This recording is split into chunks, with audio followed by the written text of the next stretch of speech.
भाई काय सांगाल एकंदरीत की कालपासून ठाकरे गटाचे उमेदवार अनंत गीते यांच्या जनसंवाद दौऱ्याला सुरुवात झाली आणि त्यांची सुरुवात ही पोलादपूर तालुक्यातून सुरू झाली. मात्र या जनसंवाद दौऱ्यात ते सातत्यानं तटकरे साहेबांवर टीका करत आलेत. त्यांचा कडेलोट होईल, भ्रष्टाचाराविरोधात आमची ही लढाई आहे असं त्यांनी वक्तव्य केले. गीते साहेबांना जनसंवाद यात्रा काय कुठला जनसंवाद यात्रा ही घ्यावी लागते, हेच दुर्दैव आहे.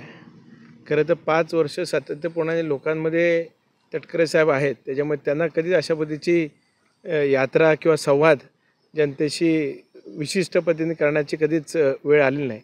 त्यामुळे जे 5 वर्षानंतर उगवतात त्यांनाच अशा प्रकारे बैठका जनतेशी संवाद करण्याची वेळ येते आणि निवडणुका आल्याच की त्यांना आठवतं. एवढंच नम्रतापूर्वक मला सांगायचं आहे. गीते साहेबांनी खरं तर मला अपेक्षित होतं, कारण गेले 30 वर्ष ते खासदार या भागातले आहेत. 6 टर्म छाती टोकपणाने ते सांगतात की मी षटकार खासदारकीचा मारला आहे, पण त्या 6 टर्ममध्ये आमच्या रायगडसाठी, आमच्या रत्नागिरीसाठी, आमच्या कोकणासाठी नक्की त्यांनी विकासाच्या माध्यमातून काय योगदान दिलं आहे.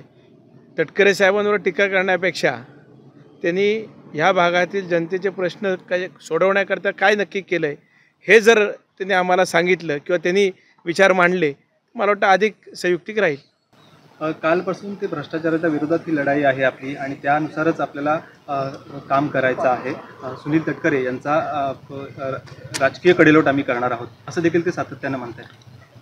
खरं तर 2014च्या निवडणुकीमध्ये मोदी साहेबांची लाट होती, त्याच्यामध्ये निसटता विजय अवघ्या 2100 मतांनी त्यावेळेस गीते साहेबांना मिळाला.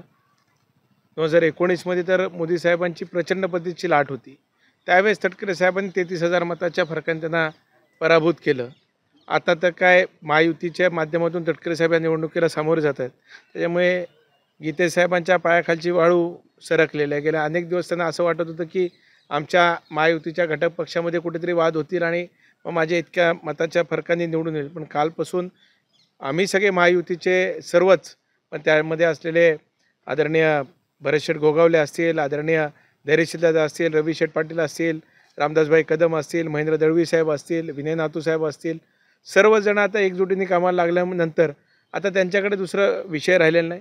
आणि माझी परत नम्रतापूर्वक गीते साहेबांना एवढीच विनंती वजा आव्हान आपण समजावं की त्यांनी आपल्या 15 मिनटाच्या अर्ध्या तासाच्या भाषणामध्ये किमान 5 मिनटं तरी विकासावर बोलावं.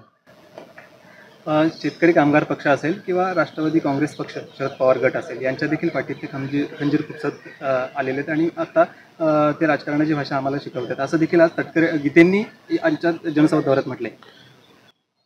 आता राष्ट्रवादी पक्षाचा उगम कशातनं झाला असं गीते साहेब 1-1.25 वर्षापूर्वी या श्रीवर्धनमध्ये बोलले होते. आदरणीय श्रद्धेनेते शरदचंद्रजी पवार साहेबांना पाठीत खंजीर खुपसून ते नेते झाले असं म्हणणारे गीते साहेब आज पवार साहेबांच्या पायाशी गेले. त्यामुळे राजकारण लोकांना निश्चितच माहिती आहे आणि कोणी कोणाच्या खंजीर पाठीत खुपसला हे सुद्धा जनतेला. एबीपी माझा, उघडा डोळे बघा नीट.